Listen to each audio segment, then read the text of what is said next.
The following presentation is part of the Beyond the Blast Doors network.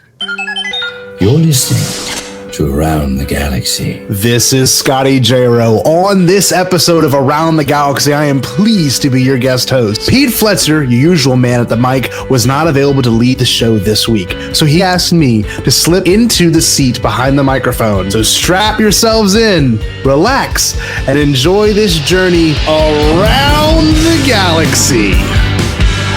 CNC player working hard. We're having roast.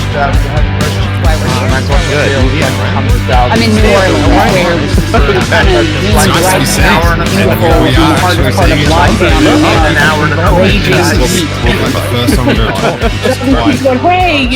Let's get to the episode number 75. Our guest this week is actually the ever-present, ever-wonderful host of Around the Galaxy. Yes, the guest is Pete Fletzer. It is literally Around the Galaxy featuring Pete Fletzer.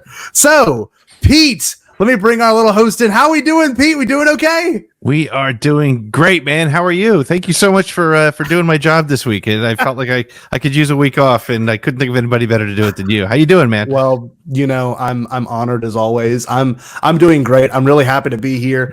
I've been listening to this show probably since like episode 10, so I don't know, I feel it's fitting that I get to do the job to interview. You probably are one of the longest listeners, which is amazing. Wow. So thanks for hanging out for so long. It's pretty wild that I as we go into 75 episodes, I'm just like, I can't believe I was able to maintain my attention span for 75 episodes, but more importantly, like, people come back, which is amazing, and I love that. That's part of the question I'm going to have tonight, because this is the first thing I have to ask you, okay? And we're going to start it right off. If you don't know, if you're a first-time listener, seriously, Pete's usually in this chair, and I am actually the host of the Bombad cast. Me and Jerry over there have a good time. And Pete's show is a little bit more stylized, a full-on interview process. And Pete has never been interviewed in this way before. So I'm going to kind of come in swinging, Pete. I don't know. I know you well enough that I know we can get on a personal level. And I don't think many of your listeners have had the opportunity to get to know you on a super personal level. So I think this is a great idea, to be completely honest with you. So, Pete, here we go. And let's just say, so earlier today, Scotty had texted me. He's like, "Hey, do you want the questions in advance?" And I'm like, "No." So I have no idea where he's going with any of these questions. So I'm sure it'll be fun. Well, I don't know. The first one's pretty simple. To do anything 75 times is extraordinary. Let's be completely honest. Like, I don't know, as a kid, when you first caught to 75, I'm sure it's a pretty surreal experience. When you, I don't know, make 75 home runs. I mean, anything like it. 75 is a huge number. So how do you feel now that you're this far into your show? Like, you've made it past the 50 and you're like you got to make it to 100. I mean, you can't stop now. You know what I mean? Yeah, 100's definitely on the hard. It's funny because when you start the show and you're not even sure if you want to number them, right? Like, I wasn't sure if I was going to do, because I never understood, like, what is there a point to doing that or not? Sure. But, I mean, it's kind of wild because, you know, it's 75 episodes, and I'm like I said, honestly, when I started, it was this crazy kind of idea of, you know, sort of taking the stuff that I used to do when I was doing the work for Star Wars Galaxy magazine, where Steve Sansweet would assign me the super fans, and I would go and interview them, and I would talk to them, and I got these conversations with people who, now keep in mind, in the 90s, super fans were harder to find. You didn't just have to go to Twitter; you had to, like, actually find people in the real world. And I really enjoyed that piece of the work that I did at Star Wars Galaxy magazine. Then a year and a half, almost 2 years ago, almost 2 years ago, I was finishing that Phantom Menace fan fiction, and I decided I was going to jump back into sort of getting connected to the fans. You know, I followed some things on Facebook here and there, and I got thrown into the Star Wars community, and I suddenly I was like, wow, there's a lot of really cool and interesting people here. My initial idea was kind of to do a podcast about podcasters. But I think that idea was already taken, and I just figured, you know, people who are Star Wars fans love to talk about Star Wars with other fans, of course. And I just wanted to do that, and I had no idea that I was going to be able to speak to, people like Nathan Hamill, yeah, Charlie Benante, yeah, and Dan Donahue, and Anthony Bresnikan, and Clayton Sandell, and just like people who I'd heard of who were willing to be on the show. So, and on top of that, what's been great for me has been also talking to, Neil Lowry and sort of the fans that are in that, frankly, echo chamber that we live in. Yeah. But bring them into the show and talk to them a little bit about their fandom. And one of the things I've tried to do over these 75 episodes is treat everybody the same, whether it's just a super fan who's got a cool collection or a cool place in the Star Wars social media fandom, or somebody like Jason Fry, who is a big time writer, international bestseller, and ask them the same questions and really just want to get to know what is it about Star Wars that they love, and what does Star Wars mean to them. And just, again, I kind of look at it as, if I had an opportunity to kind of run into somebody on the street and just say, hey, we both like Star Wars, let's go from there. Yeah. I don't know. That's an interesting approach, because and I know this from experience, and I'm sure everyone listening might know this from experience too, when you want to start something, you never anticipate anything past the 10th one you do. That's true. Ever. Yep. Gigging.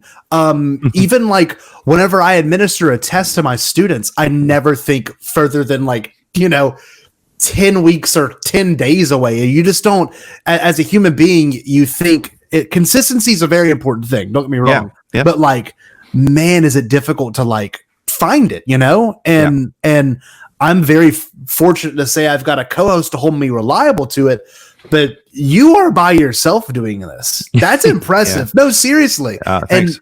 And one thing I was going to ask too is you depend on other people constantly. That is literally the unfortunate. And I was even giving you the runaround tonight. I told you earlier, and I kept pushing it back to the time you originally pitched. But I don't know. Do you get frustrated sometimes with that? The fact that it's all on you. Everything's on you. Editing, all of it. I mean, does that trouble you a little bit? I'm kind of a bit of a obsessive compulsive perfectionist with things, so in a way I don't know that I could do the show with somebody else. I often want, I saw somebody post on Twitter the other day and something about the show's now with my producer or something, and I was like, you have a producer?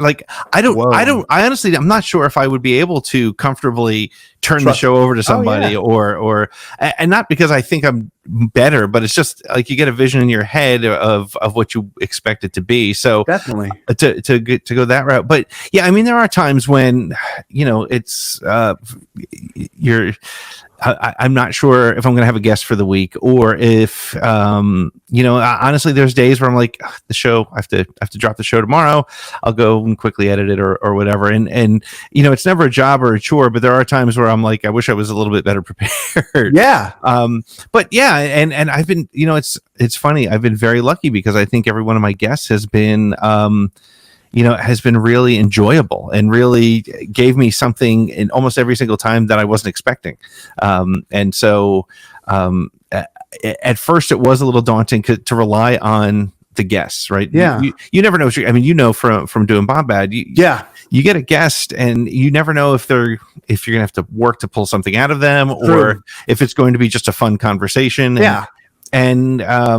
And I can honestly say there have been no interviews in the first 74 where I've been just like, I think I'm gonna have to dump that one. That's awesome. Yeah, that's amazing. Well, it's funny because Bombad, we've only interviewed one really big person in terms of having to go through a manager, having to go through an agent, and I know you've probably had at least 15 to 20 of them be that way, right? Yeah, you're working with other people. You're working through. Crazy. Yeah. And honestly, my obsessive compulsive, and now I've said that twice, which means that I'm probably obsessive compulsive. But I think when I get to that point, that is the most nerve wracking when a handler or a PR person says, yes, we'll be doing 8:00 on Thursday, and 8:00 comes, and I 7:45, and I start getting are they okay? Are they going to call in? Did we make that connection? Was it today or tomorrow? Was it next week? Was it this week? And it's funny. There was one time where I was when it was Kevin Scott, when I interviewed Kevin Scott. Great interview, by the way. Oh, thank you. It's a really good one. Thank you very much. But Oh, go on. No, tell me more. Because Kevin's in the UK, and there was I had sent the link over so that we could have our conversation, and I said, okay, I'll be talking to him in an hour, and his assistant wrote back, said, no, I have you going on in 10 minutes. And I was, because we got the hour wrong, so I had to drop everything, set up the studio, get the camera on and everything, and be like, bam, and then just stay calm and jump right in. So but that doesn't happen often. But there is a little bit of, to your point, like, running a show by yourself, it's got the pluses and minuses, and I always do get a little bit nervous. And it's funny, I get nervous before I interview anybody. Just because it's always a different conversation, and I never know where it's going to go. That's the thing. Your show's very interesting for that reason. I don't know. I was intrigued by hearing like personal stories in your show. Like Jason Fry had a very personal story about, I believe, when he was writing the TLJ novel, and I'm like, man, he was talking about what a great way to begin the book. And I'm like, you're right. Yeah. That was a great way to begin the book, and like, those are things I've always wanted to hear, and I don't know, a couple of your interviews I've listened to twice just because I like them so much. And like Charlie Benante, I know that's like one of your biggest, heroes. And like, for me, I like Anthrax. I'm not crazy about him, but his interview was so real and so himself. I don't know. I loved it. It's like, I don't know. I know you leave, getting something out of an interview, but I guess the question I have really is like, what do you want your listeners to leave with? I can tell you what I leave with, but I want to hear from you. What do you, putting out this show is not just for you, Pete. It's for everyone. It's for people to get something new out of it. What do you want them to leave with? I think so. I haven't thought very much about that specifically, because I've gone into it sort of wanting to get something out of it for myself, and luckily, I guess, a lot of the people who listen to the show are getting the same things out of it. But ultimately, I think there is that second layer, though, and now that you ask it, and I'm sort of forced to think about it. There we go. Think about it. I want people to recognize that there's different views and different perspectives on Star Wars, right? Of course. I think one of the challenges facing that I've seen in the year and a half that I've been doing this, as I've gotten deeper and deeper into the social media community, I don't need to tell you or even the people listening to the show that there's a lot of garbage out there. There's a lot of negativity, and a lot of people are quick to judge. Oh, I love The Last Jedi. Well, you're an idiot. I love Phantom Menace. Well, you're an idiot. And what I think, if people get nothing out of my show, I want them to sort of get that we all bring an intensity to the fandom, right? I very rarely have super casual Star Wars fans on, unless they have an interesting, like Teddy Newton. He's not a hardcore Star Wars fan, but he's a storyteller and an interesting guy. Definitely. Who's a fan of the series. But I want it. So I mean, when you listen to Charlie's interview, Charlie was not a huge fan of the sequels. When you listen to Marshall Julius, who Marshall is he's probably one of the most hardcore original trilogy fans you'll ever meet, but he hated the prequels.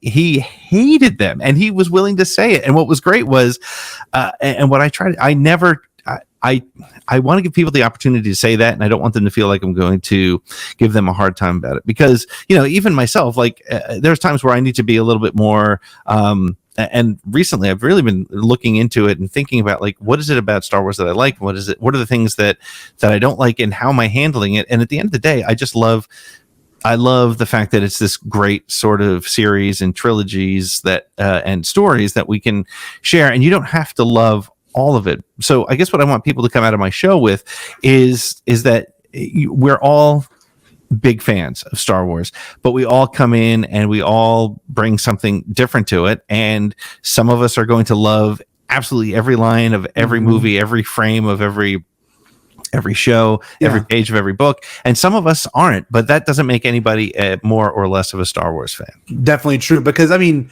think about this, you've got kids, and they're at the age where it's really important to watch these movies. And, maybe one day they'll grow up liking them. Maybe one day they won't grow up liking them.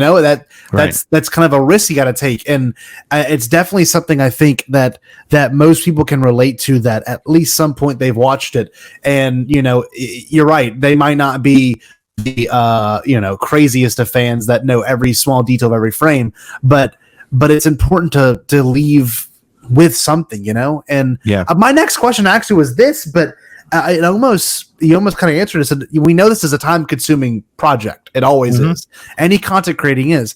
And I was going to ask you what makes it worth it, and I think you kind of answered it for me, through and through. Yeah, it's interesting because it's. I'm the first to admit that I can sometimes have a little bit of an ego, and I enjoy engaging with people. I think anybody who's active in social media, if they're being honest with themselves, has a little bit of an ego, right? You put something out 100%. There. If you post something and you don't get any likes, you're like, what did I do wrong? Exactly. So I think for me, it's more, it's not purely ego. I want to put something out there that people enjoy. And again, it's one of those things where if I feel like the content isn't working, if I feel like I've reached a wall, or if I've done every possible type of interview, then I'll probably not continue. But I think it continues to be fun for me more than anything else. And again, going back to your question about, what do I expect people to get? I think that's what's kind of driving me, is trying to find that perfect interview, that perfect sort of conversation, and just sort of leaving or introducing somebody to a different point of view. Of course. And so that's really what I got out of it is if I finish a conversation with somebody and I sort of lean back in the chair after I'm done, like, well, that was really good, then that's worthwhile. And I want to get it to people. And the other piece of that is I'm sometimes surprised at the shows that I like more than I expected to, and the comments sometimes from people about a show that somebody will have a perspective that we didn't think of, or that isn't a common perspective, or even just the way somebody articulates something, and you're like, wow, that was worth it. That was worth, that 12 seconds of that interview was worth the hour and 15 minutes to get to that point. That's incredible. I've had those moments. I think it's, but the good thing about this is, I think inevitably, if you have that moment, then someone else is also having that moment. Yeah. And that's a really important thing. And what I wanted to ask you next kind of dealt with something that I know you and I have discussed privately, but I think it's an interesting question. And I think, I don't know, people listening to this might want to hear your opinion on it. I've known you for a year now. And I've gotten to know you, and I know you're a perfectionist, and we've been over this. You just heard him talk all about how he's a perfectionist, and you always achieve your best work. I've never heard an ATG episode or a streaming Star Wars that has been lackluster. And that's I think that's a big thing to say, because I know people personally that are fine with putting out things that they would I know that I would almost consider mediocrity. So I appreciate that. how do you feel about mediocrity in content creating? Because for me, it's almost like, I mean, why put it out at all if it's not your best work? I don't know. How do you feel about that? Yeah, it's a tricky question, because I'll answer it honestly, and it may piss some people off, but that's a little bit of a risk that I'm willing to take. But that's the art of it. So, it's, first of all, I think there was a couple of years ago, probably about 10, 12 years ago, I was speaking at a conference, and we were talking about emerging digital media and all this stuff. And I said the only people, and this was before I even considered ever, like the phrase podcast was still relatively new. And I said, the only people podcasts are like jazz music. The only people who listen to them are the people who make them. And that's pretty true. And man, that's good, Pete. That's the quote of the whole episode. There's your headline. That's it. But it's interesting because it's so, I mean, I jumped into this because it was so easy to do. Now, granted, you and I were both, sort of wannabe musicians. And so I had the gear, right? I had the microphones, I had the PC and the recording equipment and all this stuff to put it together. But it's so remarkably easy to do. I mean, even Anchor, who advertises on my show, they make it so easy. You do it with your phone. So it's the old Malcolm, Dr. Ian Malcolm line from Jurassic Park is, you were so preoccupied with whether or not you didn't think about whether you should. Yep. And I think what it proves is that there's two types of content, whether it's Star Wars or poker or music or whatever you're podcasting about. There's a show, and then there's a conversation. And what I try to do with my show is I try to take both and put them together. Star Wars lends itself to just having a lot of people talk about it, which is a good thing. There's something we've talked about, and I think it's an existential thing in terms of being in this realm of podcasting. You get, I don't know, I get fixated in the fact that sometimes the episodes that do the best are the ones that I didn't plan on doing the best. Well, and I think, it's what's interesting about the podcast community, especially in Star Wars. And again, I can't speak for other podcasts because I haven't really done much else there. But in the Star Wars community, what's really great is 96.2% of them. That's a number I just pulled out of my ear. Most of them are really good to each other, right? Very true. As you know, there's this great community. I mean, I think it was like my 8th or 9th show, I had Ken Knapsack, who was a guy that I had been listening to for years. And his show, that's a professional show. Those guys put it together, and he does podcasts for a living, and he was willing to join my show and willing to be a part of it. And it's this sort of community. And again, it's sort of like, you could look at it as some of those, what I was just referring to as sort of not the best produced podcast, but generally everybody's got something to say. Everybody's got content.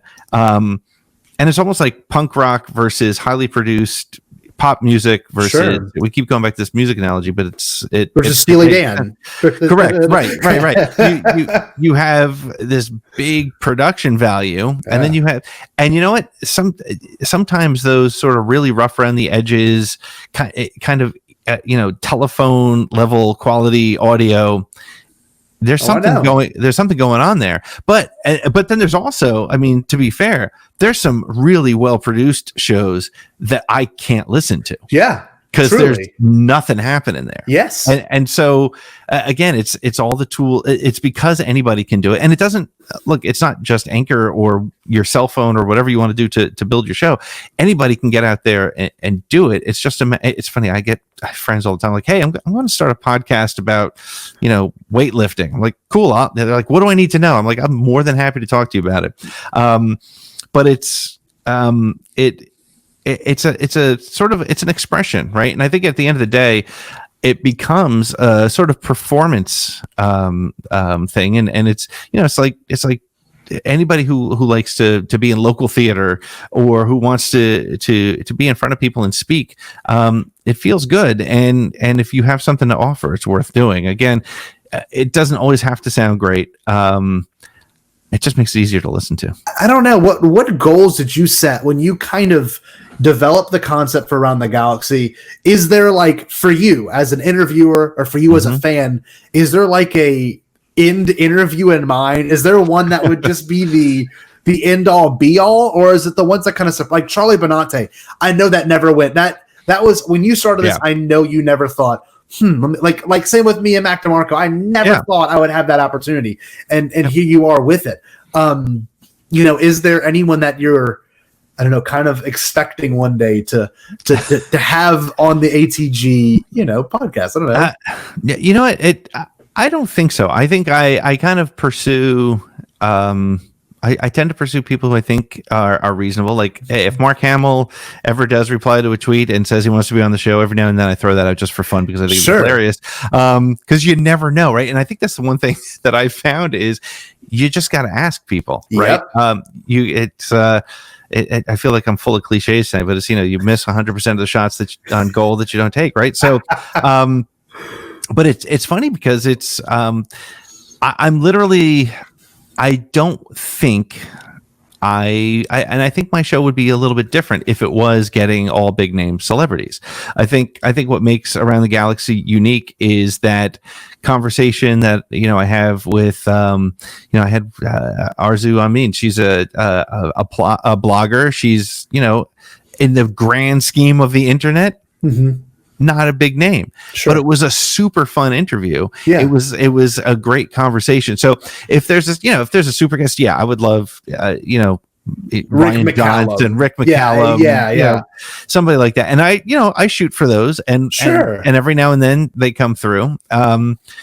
But and it's funny too, because after I had the conversation, I thought like Nathan Hamill. I was like, all right, son of Mark Hamill, that's going to be as big as I'm going to get. And then It's great. And then within a couple of weeks, I was also talking to just some guys I got to know on Twitter, and so it's kind of, I don't know. I do it literally because I like talking about Star Wars, and it's interesting too because I was saying this to my wife the other day, and I don't know if it'll ever happen because my wife does not care about Star Wars at all. So other than I think the only reason she cares about Star Wars is because when it's holiday gift season, she knows if it says Star Wars on it, she's going to be successful, and that's it.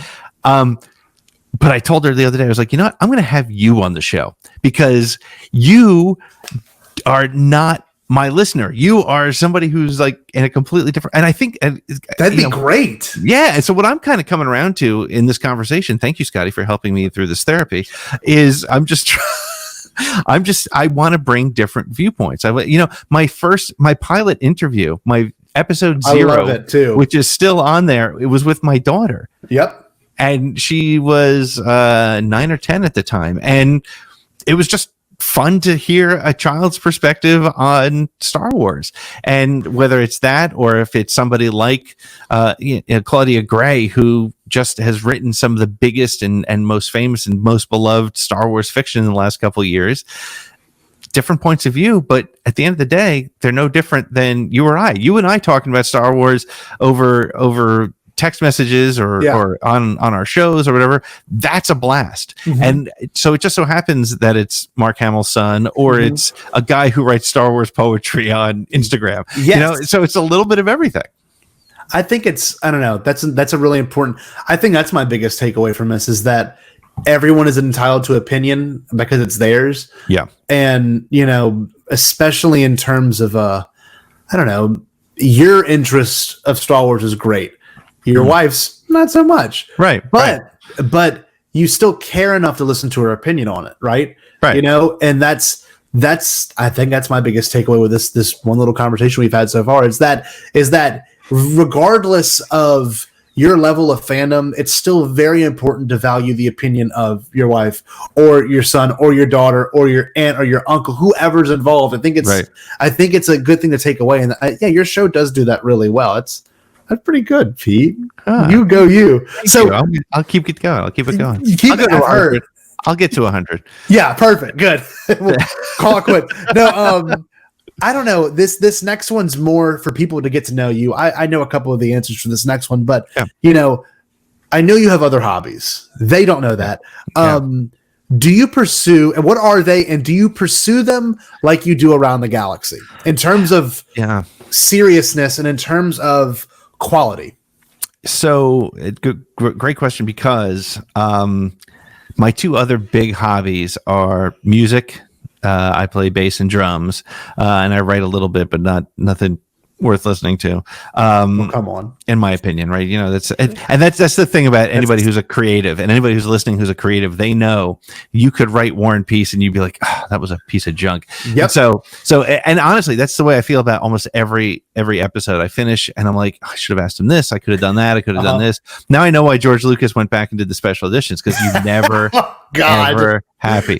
But I know that's a touchy subject for you, so I'll pull back on that. But so my hobbies are music and golf. And golf! I didn't know that. I see. I've been playing golf for about almost 18 years or so, and wow. I run a charity golf tournament every year. Oh, that's amazing! I didn't run it this year because the COVID got in the way. But but it's interesting because music, golf, and this podcast are all things that no matter how good you've just done, you're never satisfied, right? So I could go out and have my best possible score in golf, break my own personal record, and I'm going to go out and try it again. I could play the most wicked bass line and nail something, and I'm going to go back and try it again. And, and I could have a show that I'm finally satisfied with, and I'm going to go and do it again. So, so I love golf. I love music. Of course I have, 2 kids and a wife, and so all those things take up so much of my time. Sure.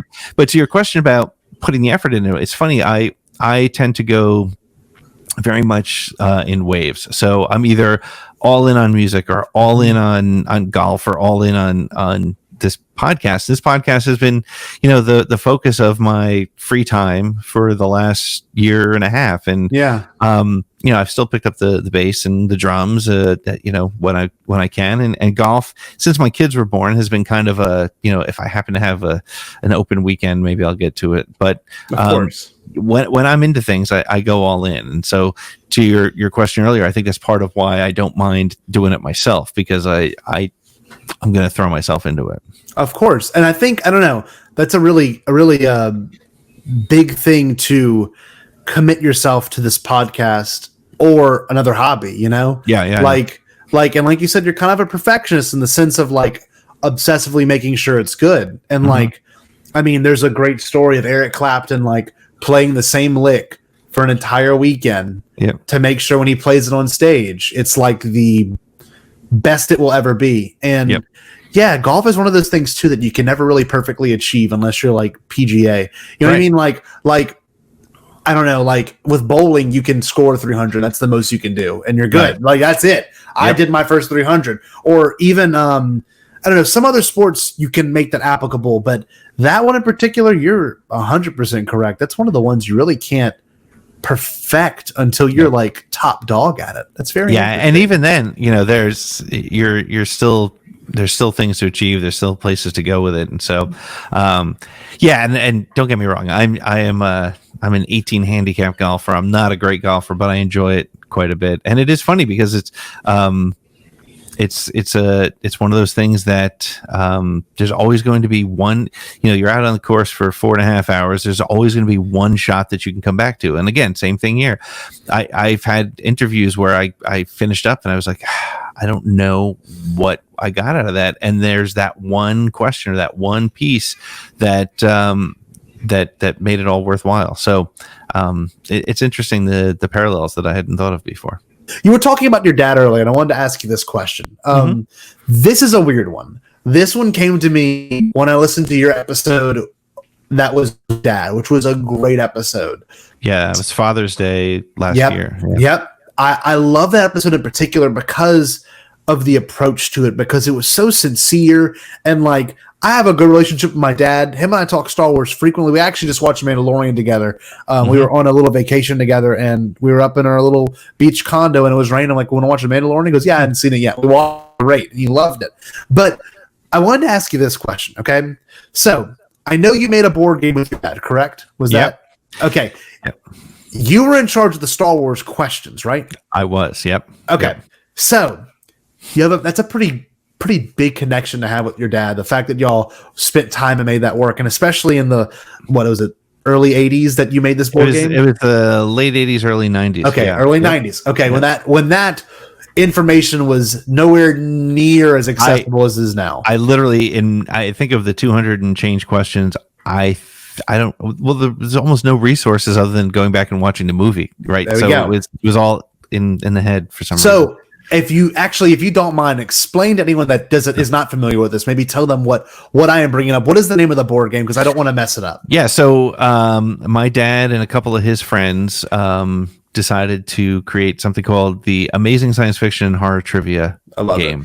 And it was he would kill me for oversimplifying. It was sort of Trivial Pursuit type of game with different categories. There was like Universal horror movies, there was books, there was there was a bunch of different categories, but one of the categories was called Trek and Wars, and it was Star Trek questions and Star Wars questions. So it was kind of funny in hindsight in 2020 to look back and be like, oh, you intermingled those two. That's very it's interesting.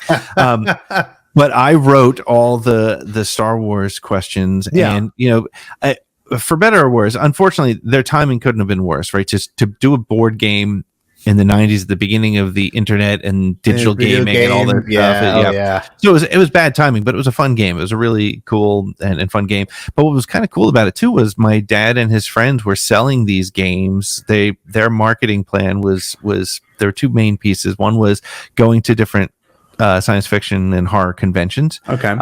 And doing that, and they would usually, they do a live version of the game and stuff. And so my dad got to know a lot of the people at those shows and things. Sure.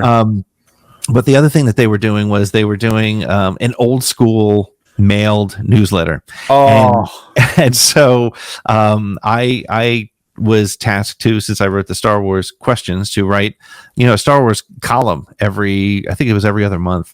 And at that time there was no Star Wars news, and it was before the prequels, it was before the special editions. And so I was just writing my own sort of memories and my own connection to Star Wars. I wrote something about, I think, the Power of the Force action figures, and I wrote something about my nephew, who was very young at the time and was just discovering the VHS Star Wars and things. Yeah. So so they had this board game, and there's a couple of them out there still. I see them on eBay every now and then. It's kind of funny. Well, that was my question. Okay, so kind of it's more of a scenario based question. All right. So I know you haven't been to a celebration, but at celebrations, Pete, they've got. I mean, literally, if I can like summarize it, it's like the showroom floor is like 1/4 the Star Wars stage, 2/4 vendors, and then another fourth like the food and beverage area and the restrooms. So in regards to the vendors, they're like always used stuff. It could be video games, it could be old Kenner toys. I mean, and some of them are really specialized, and some of them are really kind of all over the place. I wanted to ask you this. Yep. So let's say the year's 2022. You and I are hanging out. We're walking down one of the little vendors areas. How would you feel if you saw you and your dad's board game on sale in one of the vendors' booths? Would you? This is my question. Yeah. Would you be able to walk past it, or would you have to stop and talk to the guy running the booth? Oh, I would absolutely stop in a heartbeat. I'd be like, "Where did you get that?" I would want to know his whole story behind it. If he played it, if it was open or not. I'd see if the plastic was still open, and I would absolutely talk to him. And of course, I would tell him that I wrote the Star Wars questions for it. But it was because there's that little bit of ego that we started the conversation with. I would want him to know.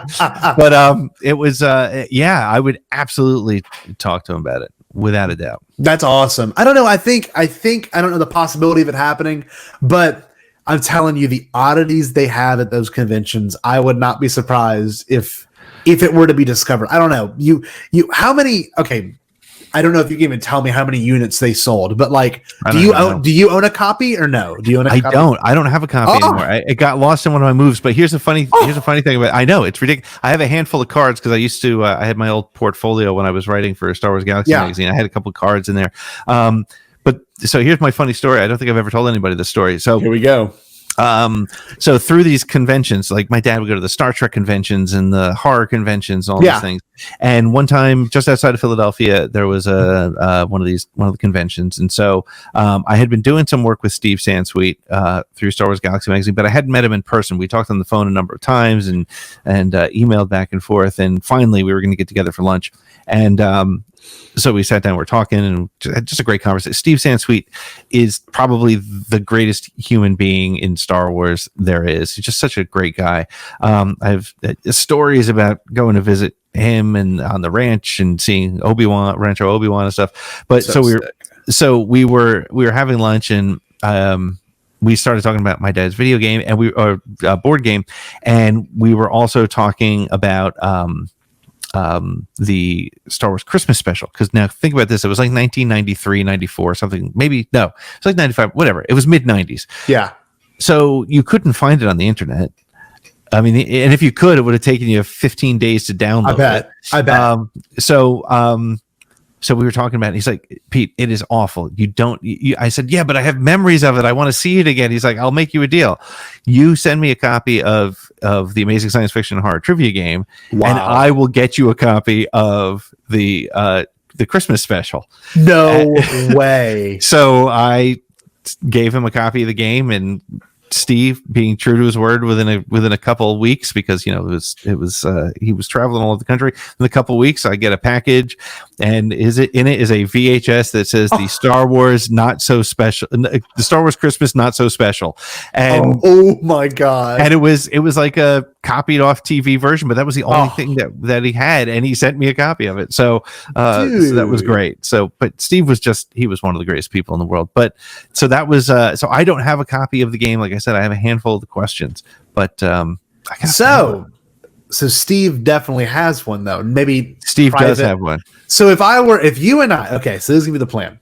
Whenever it's going to be in Anaheim again, when we're at Celebration, you and I need to take a day. I want to go meet and talk to Steve Sansweet. I met him once before, a very nice guy. Yes. I honestly, this is so bad, I forgot his name, and I went, Ranch of Obi-Wan. And he's like, yep. And I went and got a selfie with him at the Mandalorian booth. And anyway, that being said, I want to see if he has it in his collection. That would be incredible if it's somewhere, I'm sure it's not featured, but it's definitely in there because he wanted it because it had Star Wars questions. That's amazing. So to him, it was a published work that had Star Wars in it. So it's in there somewhere. It's in his inventory. Isn't that incredible? Yeah, it's pretty wild. That's so funny. I don't know. And the next question I was going to ask you actually dealt a little bit with fatherhood.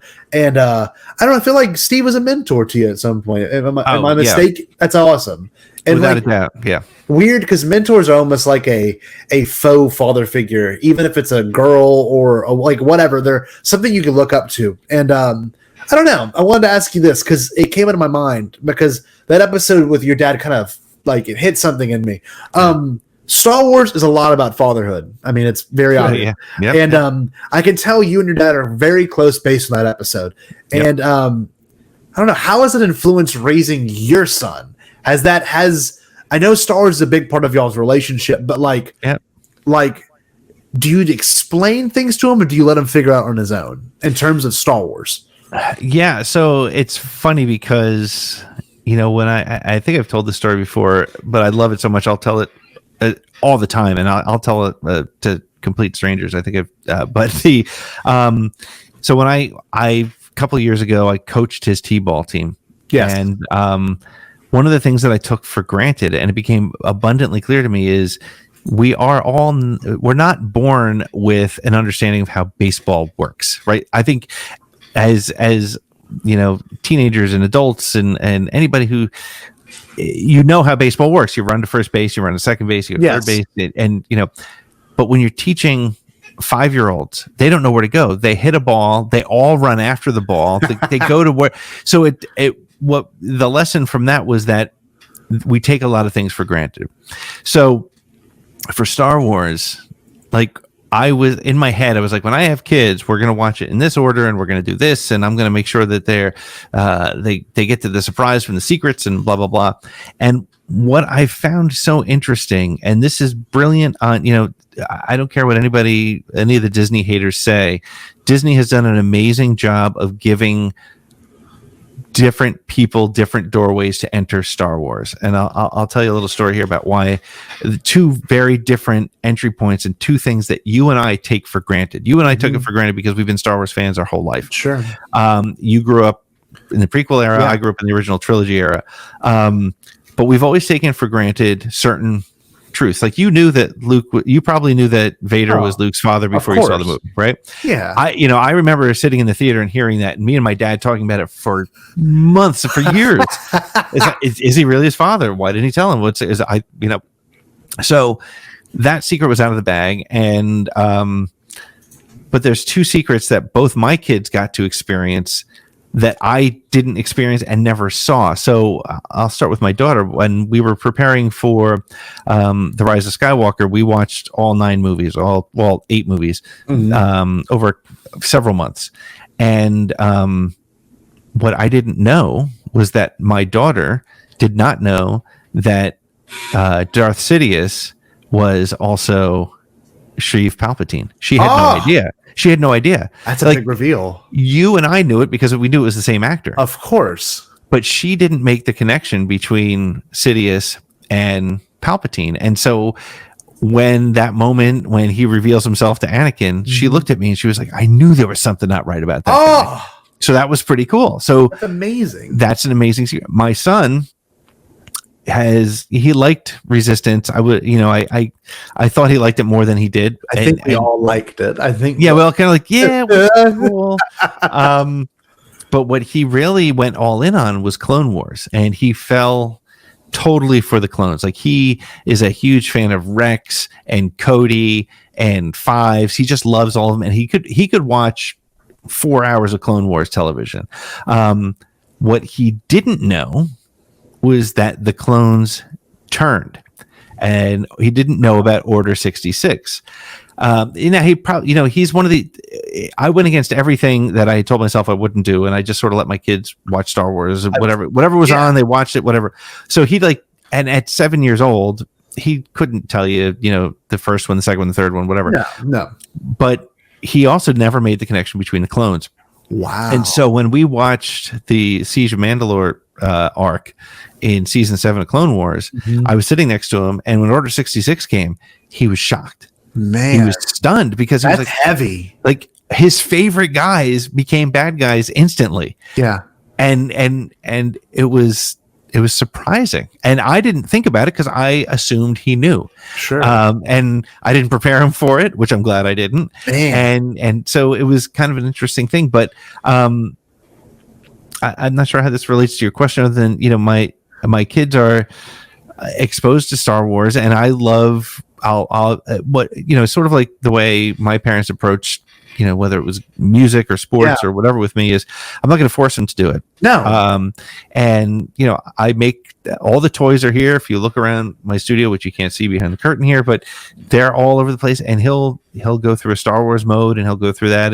But it's great because we can also, like, when the clones turned, he had questions. He wanted to know, why did they do that? What are they doing? And it was a great opportunity to have a conversation about, decisions and, sort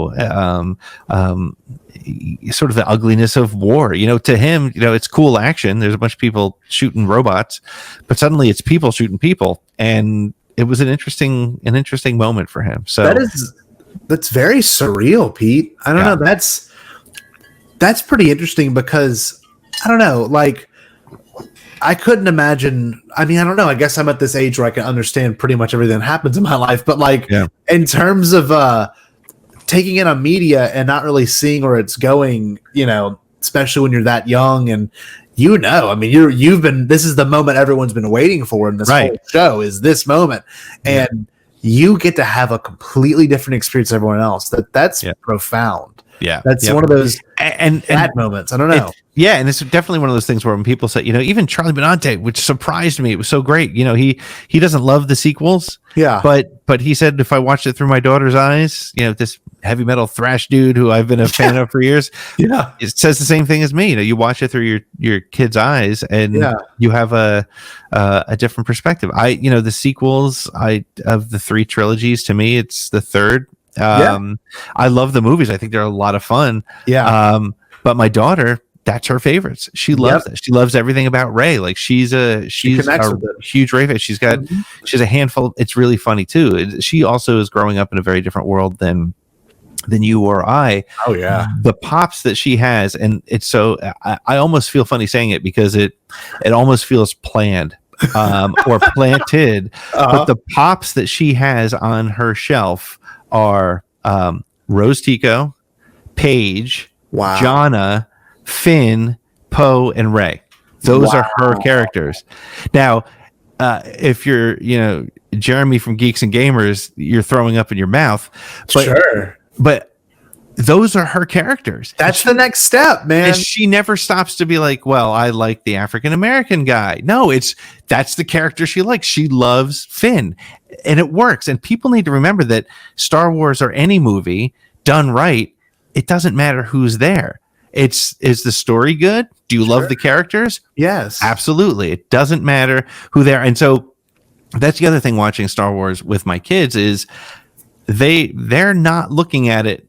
You and I I'm still overanalyzing the Rise of Skywalker and finding things that I wanted to change or would love to have changed. Totally. She just doesn't. She doesn't get. It was a fun movie. She said it's her favorite is Force Awakens, and it's funny because as much as she loves those characters that I just listed off, The Last Jedi is her least favorite of the three. It's a heavier movie, right? For an 11-year-old girl, it's a little bit heavier. But it's funny because she's the sequel trilogy. She loves everything about it. So. Which is great. And my son is into every Star Wars animation. He loves Rebels. He likes Resistance. He's all in on Clone Wars. I don't know. You could. It's an honest fact, but when you get older, there's a cynicism there, and you can't help it. You know, there's just you've had enough experience to be able to judge something in a different light, and you know, this next generation that's growing up with Rey or Kylo Ren or even old Luke are going to have a very different and very beautiful opinion when they reach, let's say, 20 or even 19. Like I started seeing the change of the prequel love, you know, and you were at the premieres for the prequels and you saw it firsthand, people either loving it or loathing it to the point of like kill Jar Jar web pages and like, you know, and it's so interesting to see now that this fandom is always changing and for the better most of the time. For the better. We are in the trenches, you and I, Pete. We're on this weird zone of like we see it constantly, the hate for it, but my mother and my girlfriend and anyone else who's associated with me does not see the Twitter hellscape to see. And so we've got people like your kids growing up with just like, I love the animated things, which we never had. You and I never had. Oh, right. Ever. Probably had the Ewoks, but but the big thing now is you got Mando, and that show that's going to be the next. That's going to be the next layer of kids that are growing up with Baby Yoda dolls. Like, what? Never would have thought I'd have this in my house, much less them. You know, I don't know. It's really important to address that, and you did a very beautiful job, Pete. That was good. Oh, thank you. Thank you very much. I'm looking forward to whenever I can have those experiences too. I'm not. Trust me, I'm not in the plan. It's not in the books right now. There's nothing happening in the oven, whatever they call it. But I can tell you this much: it's going to be a really cool experience to see the future of this fandom, and also see, you know, how your kids or the next generation grows up, you know, loving Star Wars. So, well, and to your point, like, you know, with all this recent talk about the future of Star Wars is Disney Plus, your kids are going to have, even though, you know, they'll be 10, 15 years behind my kids, they'll have a very different perspective. And like I said, and this is the praise that I give, and I think it's really important, and I don't think anybody talks enough about this, but the different doors that people can enter Star Wars through, and whether it's, you know, if Galaxy's Edge is your first experience because you happen to be at Disney World, that's great. That's amazing. If it's video games, if it's, you know, the virtual reality headset or whatever, that's an avenue where you and I, it was walking to the movie theater. That was your only entree into Star Wars. What's funny, yours was walking to theater. My only two were video games, early video games. Okay. Nintendo video game 64. And yes, movie. That was it. I mean, there was no cartoons. I mean, I wasn't old enough to read the books or have any of the books. So you're very much right. Like, I remember playing Racer and Rogue Squadron, like on my 64.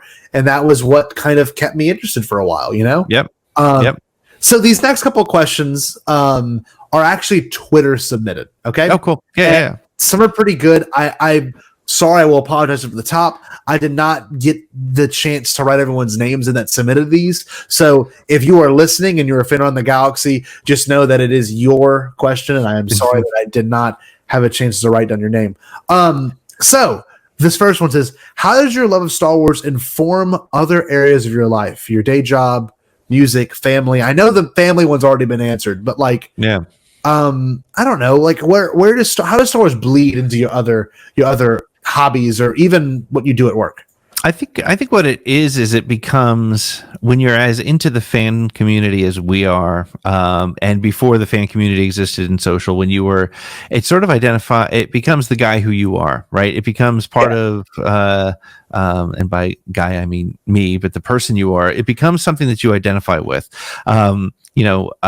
When I left my first real job, I remember, and I still have it somewhere, there was a going away lunch for me, and people gave me action figures, and Star Wars quotes was what they sort of, that was how they remembered me, as sort of the Star Wars guy. I'm always the Star Wars guy. And so I wouldn't say Star Wars has influenced what I do for a day job or for my music or whatever, but it's certainly, I like, you walk into anything that I'm a part of, and you're going to see, I don't just wear my Star Wars shirts when I'm doing my show. I wear them, when I go to Home Depot. So it's part of who I am. It's a personality. And I also think, again, and it's part of what works for this show is, I'll be in line at Home Depot or the supermarket, or I've worn my Make Solo 2 Happen shirt, and I think John Ho was just talking about it the other day on Twitter about how there's always that one guy who's like, I hated that movie, but either way, I'm having a conversation with somebody about Star Wars. And again, like my show, people can tell me, oh, I hated Solo, and I'll be like, oh, well, but you're a Star Wars fan. Oh yeah, I loved blah blah blah, and that's where we'll connect. And so I think it's I didn't become an astronaut or a filmmaker, but I certainly was it sort of became part of my personality and sort of one of my leading characteristics. I can relate to both those things. I want to bring up two little stories real quick.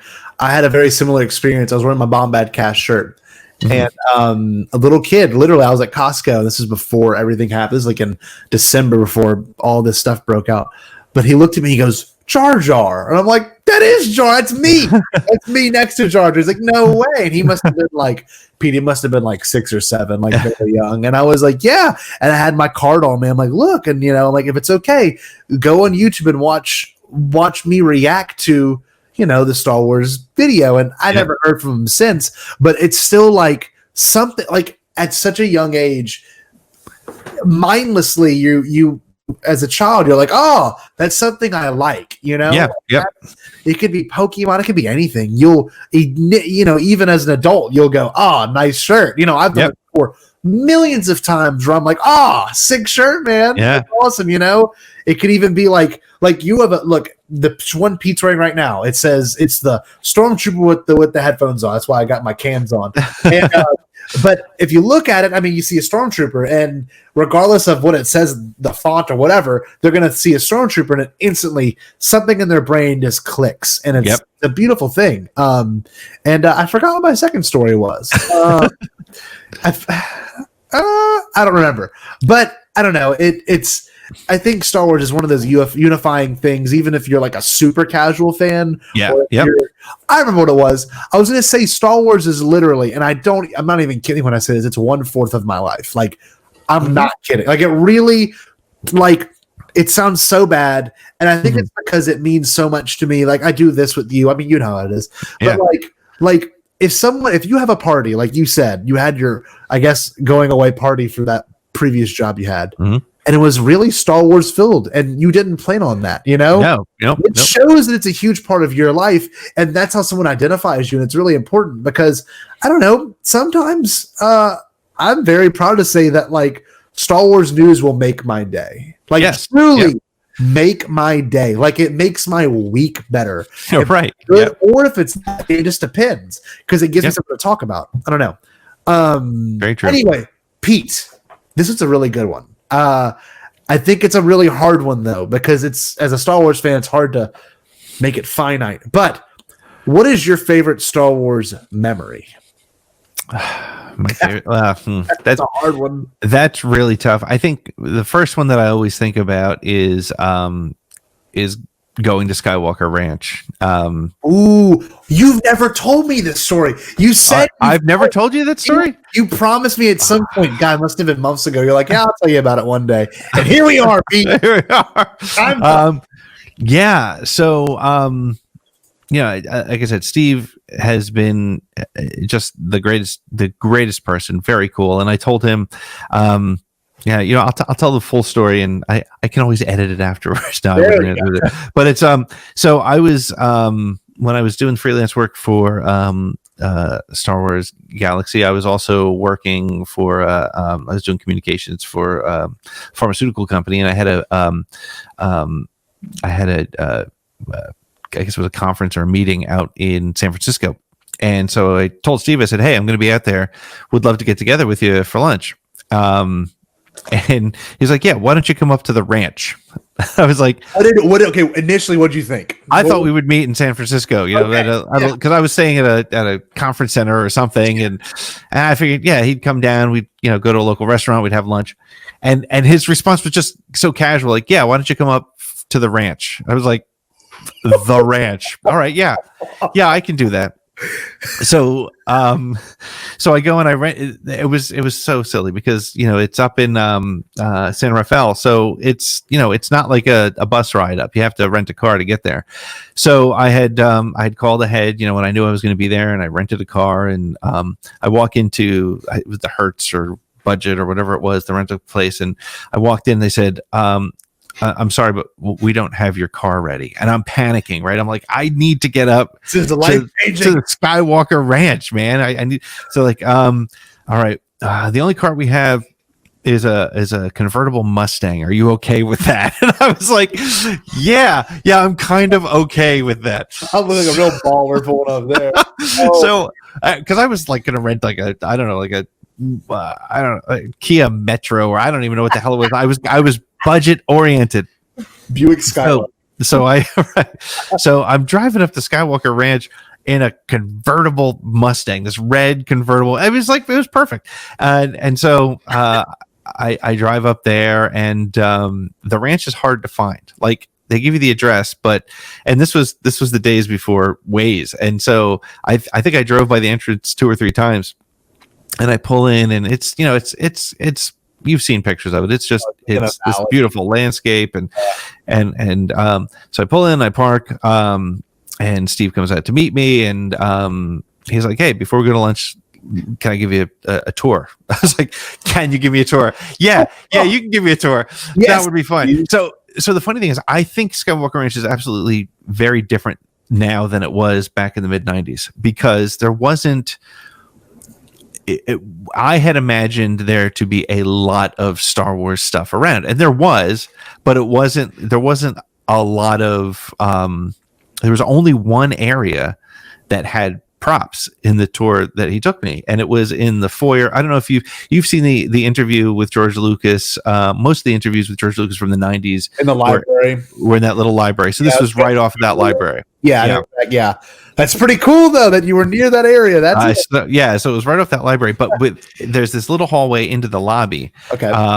And there's 2 glass cases, and within those glass cases that was all the only place where there were movie props. Wow. And it's funny. I just was tweeting with somebody about this the other day. You probably, if you had to guess. So they had like a snow speeder and a little walker and a lightsaber hilt and some other stuff, but they had other things from other Lucasfilm movies. And I'll give you one guess as to what my favorite prop was in there. I don't know if you're going to get it, and it wasn't a Star Wars prop though. Well, okay, so 3 movies come to mind. Obviously, Indiana Jones franchise, THX, and American Graffiti. Can you categorize it or no? Yeah, it was something from the Indiana Jones franchise. Okay. Ooh, not the whip. No, it was not the whip. The hat? Not the hat. Damn. No, the what is it? The fertility idol? It was the fertility idol. Yes, that was like the prop for it. Yes, but here's the funny thing about it. It was basically a chunk of wood that was painted gold, and it was beat to hell, and there was like paint dripping off it. But I was just like, that's the one. There it is. That's the fertility idol. So that was my favorite part of that. So the story continues, and we walk through that hallway, and as we're walking, I hear there's this big spiral staircase, not spiral, but a staircase. And I hear a voice from above saying, "Hey, Steve, I need to talk to you." And Steve says, "Excuse me." And down the stairs comes Rick McCullum. And Rick is... Never heard this story. You never heard this? I never told you this? I can't believe it. And so Rick apologizes to me. He says, "Excuse me, I'm sorry. I need to talk to Steve. I won't take too much of your time." I was like, "Oh, I'm just..." Okay, so I appreciate that. Prequels, right? This is before the prequels. It was, by the time I got to the ranch, it was... What year did Titanic come out? 97. I'm gonna look it up. I think it was 97. It was before Okay. Yeah. Because 97. 97. Okay. So yeah, it was early. It was spring, and that movie came out in the... When in 97 did it come out? Oh, okay. Let me do it again. Yeah. Let's get the date, because that'll tell me exactly when I was there. December 19th, 1997. Okay. So it was the spring of 97, because here's the funny part of it. As if the Rick McCullum part wasn't enough. So Rick, and it was great because Rick was dropping F-bombs just like you would expect him to. Just like he was Rick. What you see in those prequel behind the scene videos. Yeah. That's him. 100%. F this, F that, F this. This F-er is doing this is doing that. It was great. So then Steve, we go to lunch, and he's like, we sit down in this cafeteria, and there was a little gift shop. So I bought a little Skywalker Ranch sweatshirt and some stuff from my family, my mom and dad, because I wasn't married at the time. And so he says, "Do you mind if this guy joins us for lunch? This is Don Bees." And I was like, R2D2, because he was the guy who was controlling R2D2 in the prequels. Right. So yeah, so that was really cool, and I remember talking to him. But the reason I remember it was Titanic was because he took me over to the THX theater. Yeah. And he showed, you know, when you watch the prequel behind the scenes, when Lucas is sitting in that one theater and he's like, it's a little bit choppy. It's that theater. That's where he walked me through it. And Steve says to me, and this is the quote that I'll never forget. He says, I just can't remember the dude's name. Who's the guy who directed? Oh, Cameron. Cameron. He says, "I would take you back into the mixing room, but Cameron's working on his new movie. That new movie, he was mixing Titanic when I was walking in the theater there." So what? Yeah. So that's my fun little story. And then that's incredible, dude. Yeah. And then that night, Steve invited me over to his house and walked me through one of the first versions of Rancho Obi-Wan, and had dinner at his house. It was great. So. But so that's my favorite Star Wars memory, because it was just so much. It was too much. Now, of course, there's like childhood memories and recent memories and things. But like when you say what's your favorite Star Wars memory, that's the first one that pops to mind. Pete, I don't know. I'm giddy now. That I guess to me, you've watched so much of this media, and I'm a big behind the scenes guy. Always. Yeah. Even when I was little, I watched these documentaries, and like. Every time when you described the new room, I could see it literally in my head. Like I could truly see it. And like, God, the fact that James Cameron was like sitting there mixing like Celine Dion's. I'm just kidding. No. Right. But the funny thing is, we didn't know what movie it was. We just knew it was James Cameron's new movie. He's mixing it in there. You can't go in. But I think it's crazy back then. And I've seen videos. Steve Sansweet was very much involved with the public fan relations. Oh yeah. And in the marketing, aspect of it, like there's a video on I have to show it to you, but there's a video of him, like he was like the guest host and like brought in words, like him and George are friends. I don't know, it's just he used to do the I don't know if you remember, you might not remember it. He used to host the QVC Star Wars shows, and he used to I got these. I'm just kidding. He used to travel to Philadelphia on a regular basis to go do those shows. So yep. Interesting. Pete, you're full of, I don't know, that is an amazing story, especially the McCallum. Oh my God, can't get over it. Yeah. That's and I just love that he was exactly what I expected him to be, just that guy, which was so cool. Yeah, imagine watching the beginning, the Phantom Menace documentary. You're probably like, that's like you and Dog, you and I can just see it. Oh man. Yeah. Yeah, it was very cool. I've got 3 more Star Wars Twitter questions, but I want to get to the 10 questions pretty soon. Sure. This one right here. It says, what is it about Star Wars that resonates with you? Great question, don't get me wrong, but I feel like that's kind of been supplied. If you want to kind of give us another answer to it, you feel, it's your show. Do what you want. Yeah. What resonates with you about the franchise in total? I don't know. It's interesting. I was just thinking about it the other day that, I see people on Twitter like, tonight I'm going to watch episode 7 and tonight I'm going to. That's what Jerry does. Yeah, I don't. It's funny. I don't watch as much Star Wars as I talk about Star Wars. Sure. So I guess it's that world that we get to enter that resonates with me. And there's, I know a lot of people talk about life lessons. It was cool to hear Charlie from Anthrax talk about how, his father died when he was very young. So he associated with that piece of it, which is cool that he was able to do that. But there's nothing specifically about it that resonates other than just all of it. It's as I said before, it's part of my character. It's like a happy place. I mean, literally, like if I want to get lost in thought and feel a little bit liberated with stuff, I'll think of Star Wars. I'll even listen to Mandalorian's music. You you just you reach over and you have an action figure or something, and you're happy for a second. My freaking 100+ pop collection that's around this room, it's fun stuff. It brings you to it. Yeah. You can't pass up sometimes something like I bought my first Baby Yoda Funko Pop, and I was giddy waiting in line to check it out. I was like, yes, I can't wait.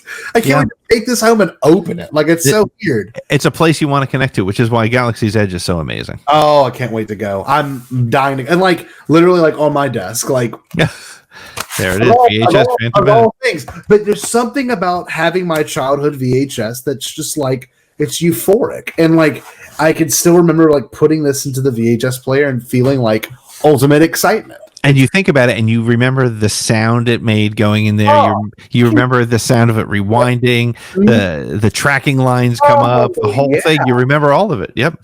I don't know. There's a lot. It's almost like a little capsule. And I don't know how to describe it. So many things go through your mind when you see this. And I don't know. Yep. It's not even the movie. It's just the things that surrounded me with the movie, that age of seeing it for the first time. I guess that's really what it means to me. I don't know. That's what resonates with me is the moments of seeing it for the first time, or even watching it as a kid growing up. But it's funny. There's movies that I love, like Jaws and Blade Runner and Godfather and just movies that are as classic as Star Wars. Yes. But I don't get that feeling. I enjoy them. I'll stop what I'm doing and I'll watch Blade Runner. I'll stop what I'm doing and I'll watch Lord of the Rings. But it doesn't bring me to that same place just thinking about or having a conversation. There's some great Jaws Twitter handles that I follow, but I don't end up getting into deep conversations and realizing I've spent an hour going back and forth with somebody about something. There we go. It's an interesting thing. So the next venture is for Pete and I is going to be that right there. 2001. We're gonna have a session and we're gonna talk about that. But no, in terms of there's something there with Star Wars that you can do this with, and maybe one day we'll have all the answers. But it's I guess that's what the charming thing is. You'll never have all the answers with Star Wars. Exactly. This next one, this one's a little bit playing to the current culture. And the current climate of, I guess, the year 2020, which has been interesting. Yep. I don't know how to answer this because Star Wars is one part really happy and also one part kind of sad in terms of politics. So the question says, what, in your opinion, is a Star Wars allegory that can help people cope with the current climate of 2020?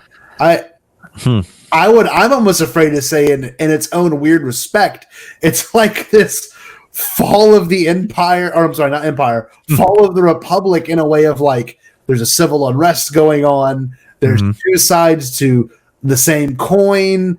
There is, just it's kind of a lot of chaos going on. So I don't know if you have a more hopeful message, but I don't know. I think right now we have to go through a dark time to experience the light later on. Maybe that's my allegory for it. Yeah, I think it's, you know, one of the things that really struck me about the sequel trilogy is, to me, the message. I saw this, somebody posted it somewhere, and I'm going to screw it up, but it's I'm not even gonna try it, but ultimately is that the sequel trilogy is about found family.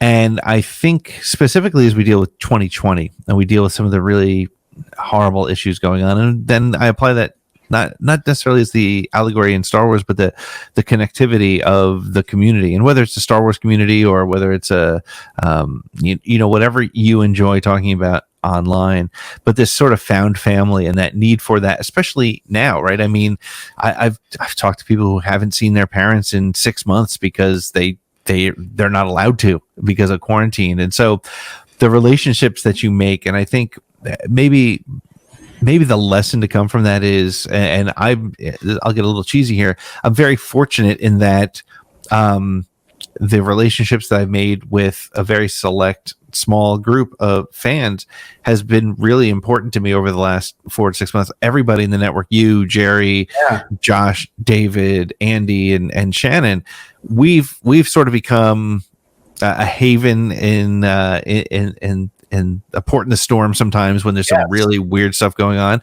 And again, it's kind of the crux of Around the Galaxy is, sure, we start as friends who are Star Wars fans, but we decide if we want to be family with those people. And it's the same. I think that's the story of the sequel trilogy is, you know, you feel we all, you know, to get you know, a little bit melodramatic with it, we're all Ray in the desert right now, right? We have nothing. We literally live we're isolated from the world, and we're hungry for those relationships and those friendships. And, you know, when you don't trust anybody at first, but once you do trust, you trust hard and you trust strong, and you're making decisions about who you want to be with. And in a way, you know, it's the old, you can't choose your family, but you can choose your friends. And let's face it, I'm not speaking out of school here when I say there's parts of my family that doesn't get along great, and there's, you know, everybody's got that. And so,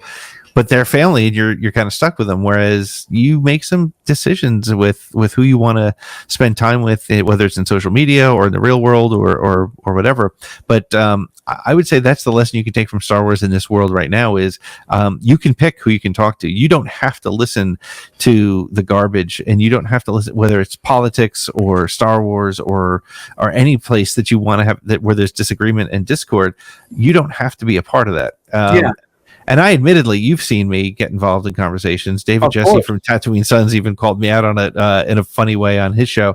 But I choose to get into those conversations. I choose to, but you don't have to. And there's days where I'll admit I wake up and I'm looking to have that conversation with somebody. And there's days where I'm just like, I'm not even going to look at that stuff. I'm just going to ignore it. And so that's the lesson. You can choose who you want to be a part of. Pete, that was a beautiful answer. Thank you. That was much better than what I could have done. I've been like, I don't know, we're going through hell right now. I don't know, things suck. I don't want to be a part of it. Damn, that was good, Pete. That was very insightful. Seriously, thank you. That makes me really want to rethink of how I'm. You know, there's moments, and I've gotten to the point where I can really kind of fall back on my memories really well, and I think that happens with age a little bit. But like.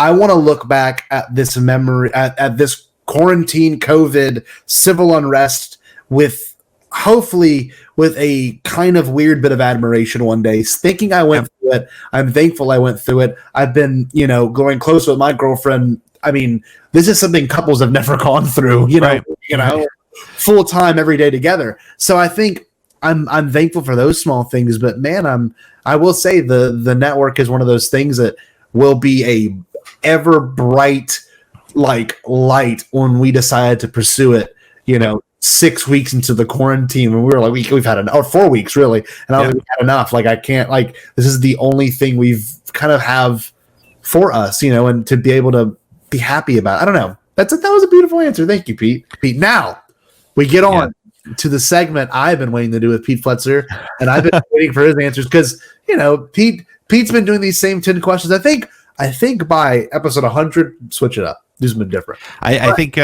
these questions are going to get retired a little bit. Yeah. Well, the first one, Pete, coming at you is: what is your favorite Star Wars movie, TV show, or book, or all three? Favorite. Yeah. I'll. Everybody tends to do all three, so I'll try to do all three. My favorite Star Wars movie is, I hate to be as cliched as everybody else, and everybody on my show says I hate to be cliched, but it's The Empire Strikes Back. And I think, when Joseph Scrimshaw was on the show, he nailed it when he said, it feels like Star Wars to him. He said, like, even down to the fact that, why do I like the colors blue and orange? It's because of those were the colors that were dominant in Empire Strikes Back. So I just love everything about Empire Strikes Back. And one of the things that I didn't think about until one of my guests said it, and I think the reason is it's because it's the first Star Wars movie I looked forward to, because I knew it was coming. Star Wars was just Star Wars. It was unleashed on the world. I looked forward to Jedi more than Empire, but Empire was, to me, just, I think it's a better all around movie in general. But it's my favorite movie. Favorite TV show. Mandalorian feels like it's what I should say, but I'm gonna go with Clone Wars. I just and that's primarily because I think because of the relationship it's had with me and my son. I didn't watch it before my son watched it. Mm-hmm. I was, even as a major Star Wars fan, I never really got into it. Sure. I really enjoyed it. So yeah, I think season 2 of Mando could end up just making me have to say Mando, but I'll wait. I'm looking up here for Star Wars book, but it's an unpopular choice, I think. But Aftermath by Chuck Wendig. That was the first one, right? Was that the first one? I think so. Yeah. I think so. Yeah. I enjoyed that because it was the first Star Wars book that got me back into some of the Star Wars books. And those who listen to my show know that I'm not an avid reader. I tend to do more audiobooks. But I liked Aftermath. I liked the way it was written, and I liked what it set up for the prequels or the sequels, unfortunately, that didn't pay off. But I love the concept of the acolytes looking for dark side relics and things like that. But I love the way Chuck wrote that book. So to hell with everybody who doesn't like it. I like that book a lot. That's the most important thing. I think your show has taught me that it's okay to even have kind of a radical opinion, because to me that's a little bit radical in terms of that I've never read the book, but so many more come to mind instead of that one in terms of what I've heard are great books. You know what I mean? Mm-hmm. It's good on you, Pete. Throwing curveballs. The next one, you're good at this one. What is your least favorite Star Wars movie, TV show, or book? And you can't say The Phantom Menace because I think we were the ones to help you kind of open your eyes a little bit more later in your life. Yeah. No, it's definitely not The Phantom Menace. Here we go. Again, it's a cliche to say Attack of the Clones, so I'm not going to say Attack of the Clones. Okay. I'm not going to count the Clone Wars movie because I just don't. So I'm going to say Rise of Skywalker. This is for you and Differ. We've talked about this too. Now, keep in mind, it's as I've said to many of my guests, it's simply gravity. Something has to fall to the bottom. Sure. But of the way I look at it is, which movie am I going to stop everything and watch? If I'm flipping through on TNT like I was this weekend, and Last Jedi was on, I ended up, of course, killed the rest of the evening watching that. But I don't know that I would do that with Rise of Skywalker, and it could be because it's the newest. It could be because of some of the plot issues and things. But that's I would say that. Least favorite TV show is, no offense to Christopher Sean, but Resistance. I probably won't watch it again. I get it. I watched it. I liked it when I saw it. I liked the small things, but other than that, it didn't really tickle the canon. Yeah. And least favorite book, it's actually, It's hard to say, but it might be the Ahsoka novel. I wanted that book. I wanted more from that book. E.K. Johnston did a great job writing Ahsoka, but I just don't know that the story went where I wanted it to. Yeah, I get that. I mean, I know when we talked, it was Last Shot for me, and that was very similar situation. It was like it was doing too much. It was trying to do too much, and I haven't read Ahsoka, but I'd imagine now with the recent things that are going to come out, hopefully with Star Wars, I'd imagine a lot of that book might be a retcon, which I don't think is necessarily a bad thing. Honestly. I never have thought retconning was a bad thing. But Pete, great answers. We're moving on. Thank you. 3. Yes. Would you consider yourself a part of the Empire or a rebel? What do you think, Pete? I always think back to when James Bainey was on the show and he said, anybody who's being honest with themselves is neither one of those. But I think, I am kind of a rule follower. I feel like I would probably end up being part of the Empire. I wouldn't necessarily, I certainly wouldn't condone what they were doing. But I think you said it. They do have the best uniforms. And they're clean. And like, would you rather live on the Nostromo or would you rather live, with a bunker that's like clean and fresh? It's like, it's not. So I'm not saying I would join like the Imperial Navy or the Army. Like I might work in the government somewhere. Yes. Yes. And the rebel. Honestly, I'm too much of a scaredy cat to join the rebels. That's some dangerous shit they're doing. So. It's for real.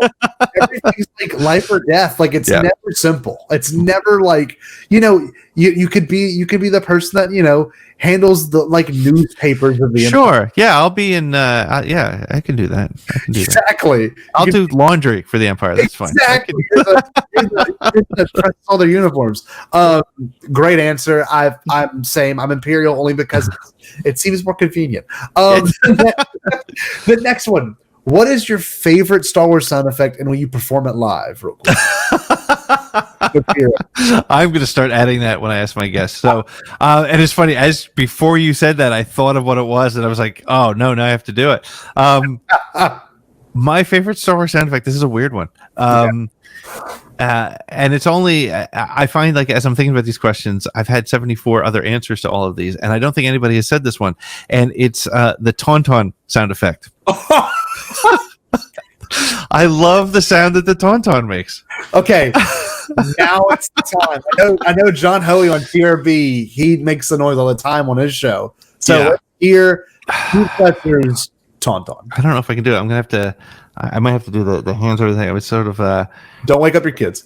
Yeah, sure, they are sleeping. It's not great. It's not great. It's funny enough. Okay. Did you see what I posted the other day about the otter? They had an otter like trying. Yes, I did see that. I loved it. I need to get an otter. Do you think that's where it's from? I think that's. It might be. It might be. That was hilarious. Oh, it's so cool. Yes, I'm ashamed of that Tauntaun impression. That was pretty bad. Oh, come on, dude. In post, you should just like totally throw in the real Tauntaun. Be like, wow, he's good. He's really good.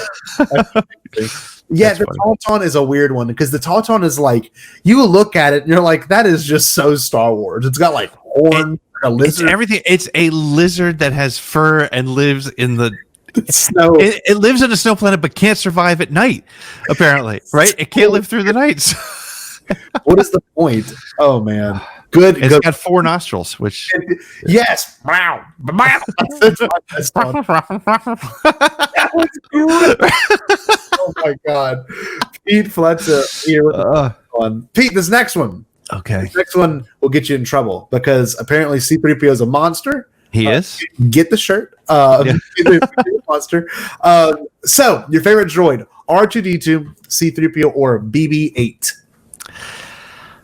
The problem is there's a cliched answer for all 3 of these at this point. R2 is great, and I'm going to say R2 simply because I probably I have a couple R2s on my shelf, and I just not personality wise because I think BB-8 has more personality. BB-8 and R2 are both criminals, which I think is cool. And I loved BB-8 in the sequels.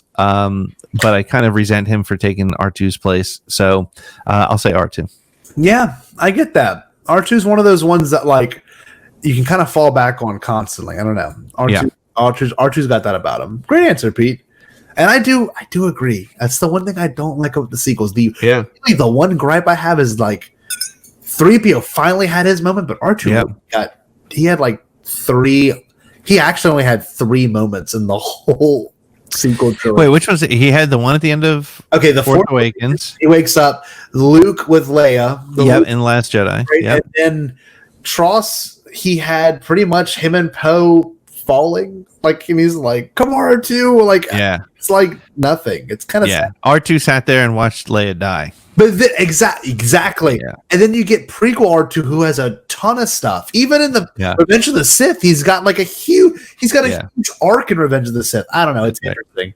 But reliable. All reliable, huh, Pete? All reliable. All right. Question number 6. I like this one. What spaceship or vehicle from the Star Wars universe would you most like to own? Okay, so I gave, this was one of the only ones that I gave some thought about before we got on today, because everybody says the Falcon or X-Wing or something like that. And so what I decided was I would want Jabba's sail barge, the Katana. Ooh. Because it's got room for live music. It's a party in the desert, and it's got a major league blaster on the back. So if anybody gets out of hand, you can shoot them. And it's probably disgusting because Jabba lives in it. But I think if you clean it up, I think it's like it's a party boat, man. Imagine a little like a yacht over the desert. I never put that thought together. To be honest with you, the fact that it's so big. Yeah, it's like 30 meters long or something like that. It's pretty big. Even if you really think about it too, imagine like the actual set they built for the movie. Like it was probably huge. It was huge. In fact, it's one of those stories that I think about a lot because before, and total sidetrack, but before Return of the Jedi came out, there was an article, I think, in Starlog magazine, and there were pictures from the set, and there was a George Lucas quote where he said, you build this tremendous set, but you don't film your movie to show off your set. And it's kind of funny that in the prequels, there was so much sort of showing off of the technology. Sure. But yeah, the set was insane. If you've seen pictures of it, it's insane. Yeah. It's just crazy to think that they went to that extent. And you know what, Pete? Maybe one day we'll own it. I mean, sure. Hasbro Lab thing, you can go steal it from Josh and Andy. I know they got one, so let's head over there and take theirs and have it. Let's team up and go get it. Put it above your mantle. All right, the next one. Ooh, here we go. I know this is one you've probably been dreading. Org, Ewok, Jar Jar Binks, or Babu Frick. Yes, somebody added that today, right? I would say, I have love-hate for every single one. The only one that I don't have hate for is the Porgs. So I'll say Porg. Okay. The reason I love Porgs is because of Dan Donahue's answer, where he went into this whole thing about a rescue Porg, and it's hilarious. And that's one of my favorite episodes is with Dan Donahue. He was so great. He's the voice of Shriv for those of you who don't know, and he was so great. But yeah, there's nothing to dislike about Porgs. Ewoks, you can find story holes in it, I guess, or whatever. Jar Jar, I love Jar Jar because Ahmed Best. I'll never forget. I think I told this story on your show. When I was at the premiere for Phantom Menace, all the actors were walking out, and nobody was talking to Ahmed Best because nobody knew who he was. And somebody stopped him and was asking him a question. And I remember he had so much joy just being able to talk about being in Star Wars and just to see that. And then the sad part about watching him just get totally abused by people, for that role. And at the end of the day, Jar Jar was so important to not just Star Wars, but to filmmaking. And so he's great. But as far as Star Wars characters go, I'll take a Porg. They're fairly innocuous. There we go. You can't go wrong with a Porg. And they're new still. The hate hasn't really bled for him yet. You're good. Yeah. Okay. Good. Right. This is an interesting one because I don't know where you can go with this, and I know your personality type. But if you could be any character in Star Wars, people, who would it be and why?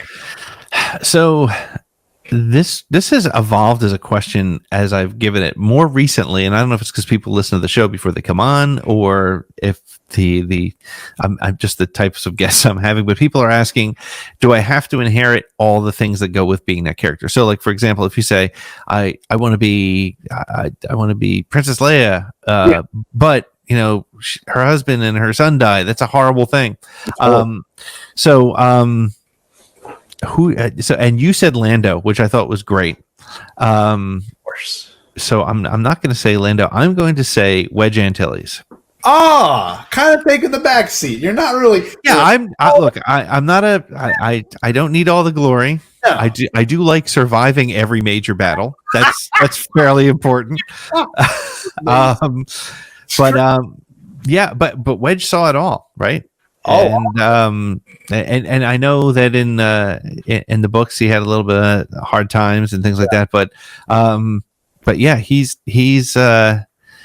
been sort of the best off the bench player that the rebellion has, and so he'd be my choice. Very good point, because one of my favorite moments in Return of the Jedi is like when Wedge is like, "Hey guys," even if it's like just the knee and nub, and they're like, right. I'm like, Wedge is a moment, Wedge deserves a moment. That's a really good answer, because Wedge doesn't get enough love, like really down to its core. Wedge is a right.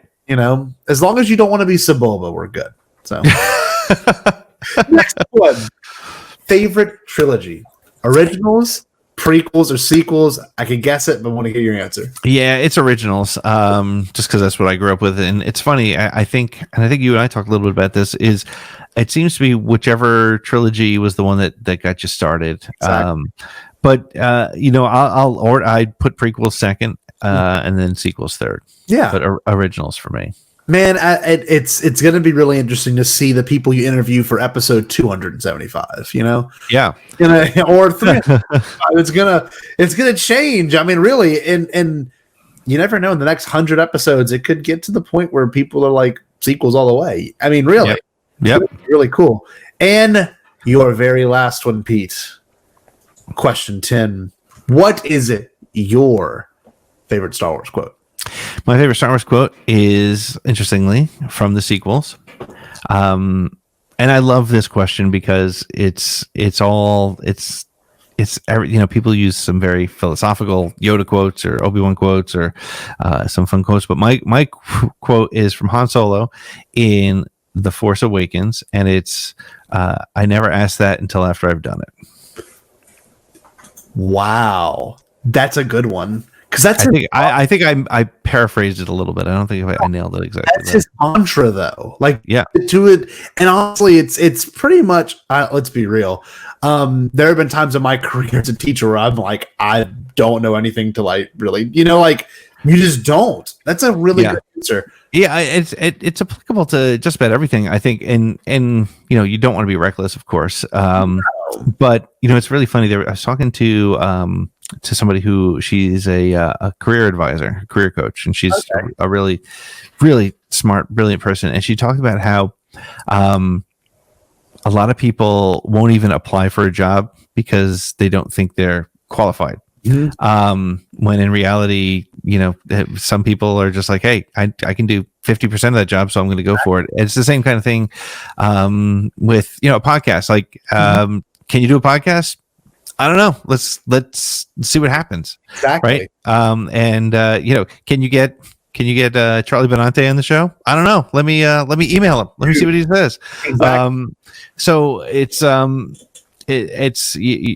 think it's a good philosophy to live by, as long as it's not reckless. It works. That's beautiful, Pete. Well, man, we did it. You did your own show. How does it? It's good. I think a lot of it had to do with the host. Scotty is as the sitting in the Jay Leno to the Johnny Carson. That was Jay, though. Call me something else. But I'll take it. My pin's not that big. But Pete, this show is so special to me.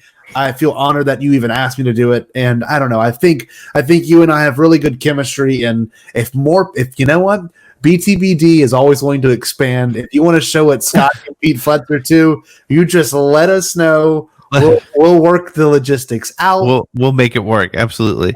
Well, I think that's one of the great things I think about this network is you and Jerry and Andy and Shannon have sat in for shows when we needed it, and I think, look, this will be my plug for the network. If you like this show, you're going to like the other shows, and I think that's one of the things that we were very cognizant of as we came into this is there's a show for everybody, and we're all similar enough so that if you like one, you're gonna like what else is on the network. And so and I love talking to you. I love talking to Jerry. I love talking to Josh and Andy and David and Shannon. So it's a good chemistry, and hopefully that comes across to people. And I love that we can just sort of sort of co-host and cross-pollinate as needed, and it's been a blast. And I have to say, one of the greatest things about getting back into the Star Wars fandom has been getting to know you and just really appreciating your perspectives and your points of view, and you're just a cool guy to hang out with. So it's weird because these kind of connections for me less than 5 years ago would have never have happened if it wasn't for, like you said, that very first push. Like, I'm going to join Twitter, or I'm going to get back into Star Wars, or I'm going to go to a celebration, So I think the future for, not only all of Star Wars, but our friendship and our friendships we've made and any community that you want to be involved in. Right. I'm going to be honest with you. Right now, there is a celebration happening. We know that for a fact. It's in 2 years from now. Yep. Honest to God, anyone listening, I know Pete and I were ready to go this year, but save up your money and find a chance to go, because it's just like this, but with everyone you meet. And it's truly, and I'm a religious person, I don't know if I've had a religious experience as strong as I've had it. I'm serious. It's just like this crazy spiritual connection. But this has been the 75th episode of Around the Galaxy podcast with the one and only Pete Fletzer. Pete, any final words to depart the show with? No, just I would say just thank you to anybody who's listened to more than one, or even if this is your first one. I really appreciate it's this opportunity. Without people listening, it would just be me talking to strangers. So I do appreciate everybody being involved. I love the community. I love the people who have become sort of regulars and who we keep in touch with through social media and through the show. And also I would use this as an opportunity to invite you to, if you listen to the show but you're not on social media, just find me, hook me up, and let's DM me and just say hi. I just want to know who's out there and who's listening. And again, I'm so thankful that somebody's willing to listen to me ramble on about Star Wars with people that I meet. Almost everybody I interview, the first time I'm meeting them is on the show, and it's such a cool experience to bring to people. I'm just glad people like to listen to it. That's beautiful, Pete. Well, this has been a fantastic time with you, Pete. Hope everyone has a great day, and remember to stay bombad. For over 40 years, Star Wars has been a part of our culture, a part of our lives, and a part of who we are. Now there's one place with something for every type of Star Wars fan: the Beyond the Blast Doors Network. From the latest in Star Wars news, a great day, an exciting day here on the YouTube channel, to collectibles. Oh, I'm jealous. Yeah, what do you beautiful. How much you want for it? Interviews with creators. If you want your book to feel necessary, it has to deliver some insight or some piece of information that you didn't get anywhere else. Famous fans. Yeah, and it's like all there's a Yeah. That's great. Fan documentaries. This moment, like the Force awakened in Rey, but it also awakened something in me. And great conversation with casual and hardcore fans alike. I've seen a lot of things end up on the cutting room floor that I'm like, The Beyond the Blast Doors Network was made for you. New content nearly every day of the week on video and podcast. There's something for every fan. Visit BeyondTheBlastDoors.com and on YouTube search Beyond the Blast Doors.